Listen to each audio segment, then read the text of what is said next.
Faly miarabantsika tsirairavindray tratra zao fotoana manokana andrasantsika ny mofonaina zao amin'ity alakamisy ity. Misaotra an'Andriamanitra isika fa mbola nomeny tompon'andro sy ny fitahiny hatrany. Alohan'ny dirantsika ny mofonaina anio nefa dia vavakisika. Andriamanitra tena tsara indrindra mbola misaotra anao izay fa mbola nomenao anjarany amin'izao fiainana izao. Misaotra anao ihany koa mitaona anay indrinika ny teninao. Meo hery avy aminao izahay ary aoka ny fahamarinanao ny hanafaka anay amin'ny anaran'i Jesosy. Amen. Raha teny mofonaina antsika androany dia manao hoe mankatoa amin'ny saina.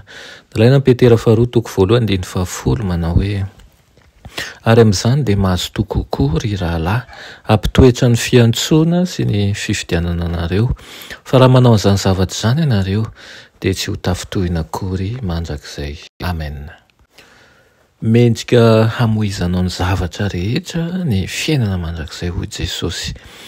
Izay tsy mahafoy an'izay rehetra nanana dia tsy azo ekena ho mpianatro izy.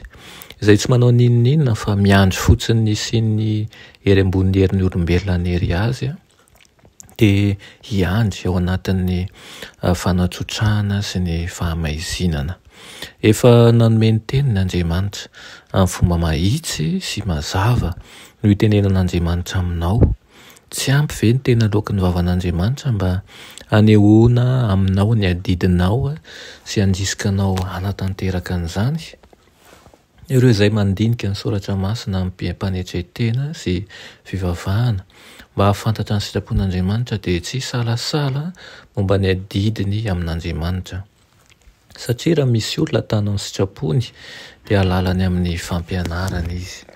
Tsy maintsy mankatoa amin'ny saina resy lahatra isika ary tsy maintsy manao ny marina ninonina toe-javatra mitranga. Izany no fomba nitenjen'Andriamanitra azahoana famonjena. Ahoana no hafantarana fa kristianina marina ny olona anankiray? Ao amin'ny tenin'Andriamanitra mivalina hoy izy hoe raha tia ahy ianareo dia tanjana ny didiko. Izay manana ny didiko ka mitanjana izany dia izy ny tia ary izay tia no tia ny raiko ary izao ho tia azy iseho aminy. Raha misy tia ahy dia hitanjana ny teniko izy ary ny raiko tia azy ary akao aminy izahay ka honina ao aminy. Izay tsy tia ahy dia tsy mitanjana ny teniko ary ny teny izay renareo dia tsy ahy fa ny ray izay naneraka. Izao ny fepetra hifidianana ny fanahy tsirairay ho amin'ny fiainana mandrakizay. Ny fankatoavanao ny didin'Andriamanitra ny porofo fa mananjo amin'ny lovan'ny olona masina eo mazava ianao.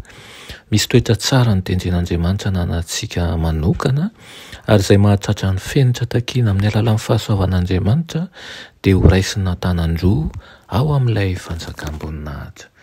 Irinana ianao hahatsapa an'izany tokoa. Tsaro fa raha tia an'Andriamanitra tokoa isika dia hitanjana ny didiny. Amen. Ry Andriamanitra tsara indrindra mbola misaotra anao izay amin'izany teninao izany. Ampianaro izahay mba hahatsapa an'izany fitiavanao izany ary hahatsapa ihany koa fa ny didinao napetraka ao dia entinao hanasoavana anay. Ampianaro izahay hankatoho ary ho tia fanetretena sy fifandraisana aminao. Tonoina sy angatahana amin'ny anaran'i Jesosy. Amen.